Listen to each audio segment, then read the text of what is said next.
శుక్లాంబరధరం విష్ణుం శశివర్ణం చతుర్భుజం ప్రసన్నవదనం ఝాయేత్ సర్వవిఘ్నోపశాంతయే. విష్ణు పంజర స్తోత్రం. పుష్కరుడు పలికెను. పూర్వం త్రిపుర సంహారోద్యక్తుడకు శివుని రక్షకై బ్రహ్మ విష్ణు పంజర స్తోత్రాన్ని ఉపదేశించెను. బలాసురుని చంపుటకై వెళ్ళుచున్న ఇంద్రునికి దాన్ని బృహస్పతి ఉపదేశించెను. విజయప్రదమగు దాని స్వరూపం చెప్పెదను విను. నాకు తూర్పున చక్రధారియగు విష్ణువు, దక్షిణాన గదాధారియగు విష్ణువు, ఉత్తరమున ఖడ్గధారియగు విష్ణువు ప్రకాశించుచున్నారు.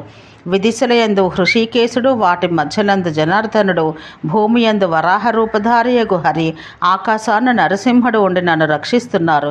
చివర క్షురంలో ఉన్న నిర్మలమగు ఈ సుదర్శన చక్రం తిరుగుతున్నది.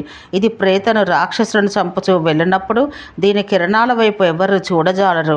సహస్రార్చులు గల ప్రజ్వలిస్తున్న అగ్నితో సమానమైన ఈ గద రక్షో భూత పిశాచాలను నశింపచేయును. వాసుదేవుని సారంగ టంకారధ్వని నా శత్రువులను తిర్యక్ మనుష్య కూష్మాండ ప్రేతాదులను పూర్తిగా నశింపచేయుగాక. శ్రీ మహావిష్ణువు యొక్క ఖడ్గధార యొక్క ఉజ్వలమగు వెన్నెలలో స్నానం చేసిన నా శత్రువులు గరుత్మంతుని చే సర్పముల వలె వెంటనే శమింతురుగాక. కూష్మాండ, యక్ష, రాక్షస, ప్రేత, వినాయక, క్రూర, మనుష్య, క్రూర పక్షి, సింహాదులను, సర్పాదులను విష్ణువు యొక్క శంఖారావంచే కొట్టబడినవై సౌమ్యత్వాన్ని పొందుగాక. నా చిత్తవృత్తిని, స్మరణ శక్తిని అపహరించేవారు, నా బల తేజస్సులు నశింపచేయువారు, నా కాంతిని తగ్గించేవారు, భోగాలు హరించేవారు, శుభలక్షణములు నశింపచేయువారు అగు కూష్మాండులు విష్ణు చక్రహతులై నశింతురుగాక. దేవదేవుడైన వాసుదేవుని సంకీర్తనముచే నా మనోబుద్ధి ఇంద్రియములకు స్వాస్థ్యం లభించుగాక. నా వెనుక, ఎదుట, ఎడమ పక్క, కోన దిశల యందు అంతటను జనార్దనుడగు హరి ఉండుగాక. సర్వపూజనీయుడు, ఎన్నటికీ చ్యుతుడు కానివాడు, అనంతరూపుడు, పరమేశ్వరుడు అగు జనార్దనుని పాదములకు నమస్కరించువాడు ఎన్నడూ దుఃఖితుడు కాడు. శ్రీహరి పరమాత్మ అయినట్లే కేశవుడు జగత్స్వరూపుడు కూడా. ఈ సత్యం యొక్క ప్రభావం చేతను, అచ్యుతుని నామ సంకీర్తనం చేతను నా త్రివిధ పాపములు నశించుగాక. వేదశాఖ కీర్తనం. పుష్కరుడు పలికెను. సర్వానుగ్రాహకములకు వేదమంత్రాలు 4 పురుషార్థములిచ్చెను. ఋగ్యజుస్ సామ అథర్వములను వేదములు 4. వీటి మంత్రముల సంఖ్య 1,00,000. ఋగ్వేదానికి సాంఖ్యాయనం, అశ్వలాయనం అని 2 శాఖలు. వీటిలో 1000 ఋగ్వేద బ్రాహ్మణములలో 2000 మంత్రములున్నవి. కృష్ణద్వైపాయనాథులు ఋగ్వేదాన్ని ప్రమాణంగా అంగీకరించిరి. యజుర్వేదమున 1999 మంత్రములున్నవి. బ్రాహ్మణముల యందు 1000 మంత్రములున్నవి. శాఖలు 86. కాండ్వి, మాధ్యందిని, కఠి, మైత్రాయణి, తైత్తరీయ, వైశంపాయనిక మొదలగు శాఖలు యజుర్వేదమందు ఉన్నవి. సామవేదమున కౌధమ శాఖ, అధర్వనాయని శాఖ అను 2 శాఖలున్నవి. దీనిలో వేదము, అరణ్యకము, ఉగ్ధకము, ఊహము అను 4 గానములున్నవి. సామవేదంలో 9425 మంత్రములున్నవి. ఇవి బ్రహ్మకు సంబంధించినవి. ఇది సామవేద మానము.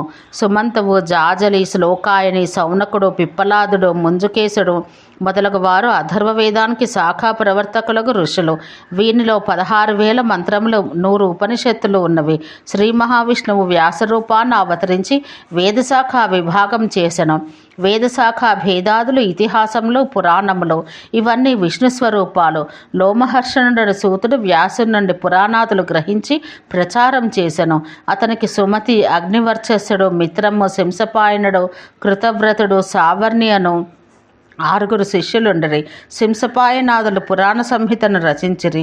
శ్రీ మహావిష్ణువే బ్రహ్మాది అష్టాదశ పురాణముల రూపములను, అష్టాదశ విద్యారూపములను ఉన్నాడు.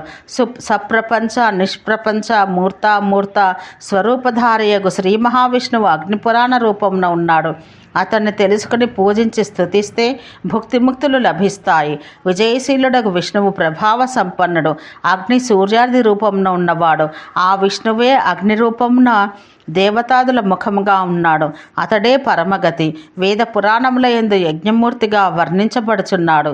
ఈ అగ్నిపురాణం విష్ణువు యొక్క మహత్తర రూపం. ఈ అగ్ని మహాపురాణమునకు కర్తయు, శ్రోతయు కూడా జనార్దనుడే. అందుకే ఈ అగ్ని మహాపురాణం సర్వవేదమయము, సర్వ విద్యామయము, సర్వజ్ఞానమయము, పుణ్యము, శ్రేష్టము. చదువు వారికి, వినువారికి సర్వాత్ముడకు శ్రీహరియే స్వరూపం. ఈ పురాణం విద్యార్థులకు విద్యను, ధనార్థులకు ఐశ్వర్యాన్ని, రాజ్యాన్ని, రాజ్యార్థులకు రాజ్యాన్ని, ధర్మకాములకు ధర్మాన్ని, స్వర్గకాములకు స్వర్గాన్ని, పుత్రకాములకు పుత్రులను, గణాధికాములకు గోవులను, గ్రామకాములకు గ్రామాలను ఇచ్చెను. కామార్థులకు సర్వ సౌభాగ్యాలను, గుణకీర్తులను ఇచ్చెను. జయకాములకు జయమును, సర్వకాములకు సర్వమును, ముక్తి కోరు వారికి ముక్తిని ఇచ్చెను. పాపములు చేసిన వారికి పాపములు తొలగించెను. ఓం శాంతి శాంతి శాంతి.